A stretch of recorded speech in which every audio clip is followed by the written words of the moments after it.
Hey guys, what's going on? Nivens here. Time for your weekly rock wind-up, the final installment for the month of April. Now, I mentioned Jack White last week looking to take some time off of the road because he's been working his ass off lately. It seems he's not staying quiet, though. A rumor that he made some sort of like six-figure donation to the National Blues Museum in St. Louis to work on a new interactive facility for fans that want to come out and kind of mix it up in terms of like taking some of the compositions and editing them.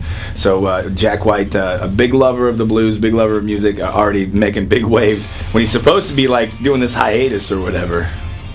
Well, another week, another pissing match between rock stars, betwixt rock stars, if you will. If you, of course, you remember Bill Ward, former drummer for Sabbath, saying, "I can still play the drums," and Ozzy saying, "No, you can't," and then Bill saying, "Yes, I can. Get off my lawn." Well, this week, Richard Patrick from Filter, frontman for them, speaking out about Stone Temple Pilots' decision to go ahead and give Scott Weiland walking papers, and it went back and forth pretty heated. Weiland understands that for whatever reason, Richard felt the need to speak up on his behalf, but that he's been clean and sober from heroin for 13 years, that he's tried really hard to keep the music alive that he loves to play, that there's two sides to every story with the Stone Temple Pilots exodus, and that oh yeah, I used to do a lot of smack. In fact, Richard, I used to do it with you all the time. One little jab before they went their separate ways, I guess you could say.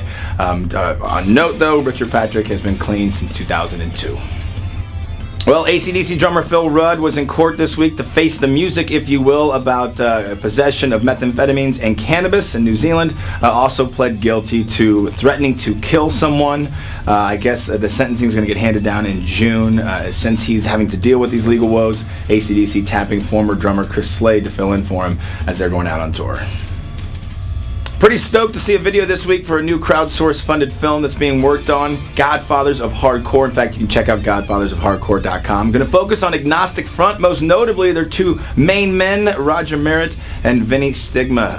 I love seeing these kind of documentaries pop up, especially when you're talking about New York hardcore, since that is such a big impact in the world of music today that was created, almost 3 decades ago?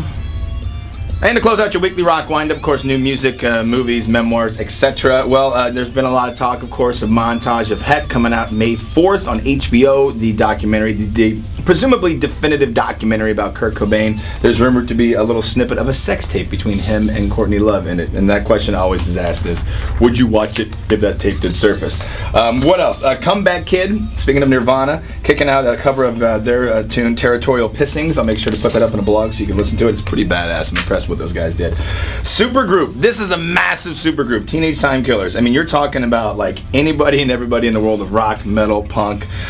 Basically what you got is you got Corrosion of Conformities, Reed Mullen, teaming up with Jello Biafra, of course from Dead Kennedys, Randy Blythe, Lamb of God, Dave Grohl, and Pat Smear of Foo Fighters, Nick Oliveri, Matt Skiba of Alkaline Trio, Corey Taylor, Slipknot, Stone Sour. I mean, it goes on and on and on. They're going to kick out the debut album, Greatest Hits Volume 1, on July 31st via Rise Records. And going to look back on some of the top pickups for last week's Record Store Day. Number 1 was Get Behind Me, Satan from the White Stripes. Metallica came in at number 2, No Life Till Leather, the cassette demo tape they put out.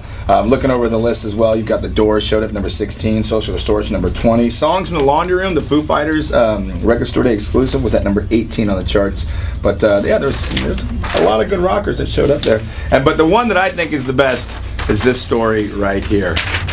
Just one instance, I guess, out of a record store in England, but some people tried to buy U2's latest album, and when they got home and they pulled it out, it was actually Tool's debut EP, Opiate, which I think is probably a better buy than Songs of Innocence, or Songs of the Innocents, or whatever it is that U2 actually put on all the iPhones for free. So, yeah. And Tool says, hey, nice try, U2. As for new Tool, guess it's as good as mine, man. I'm Nivens. Have a great weekend. Thanks for watching your weekly rock wind-up.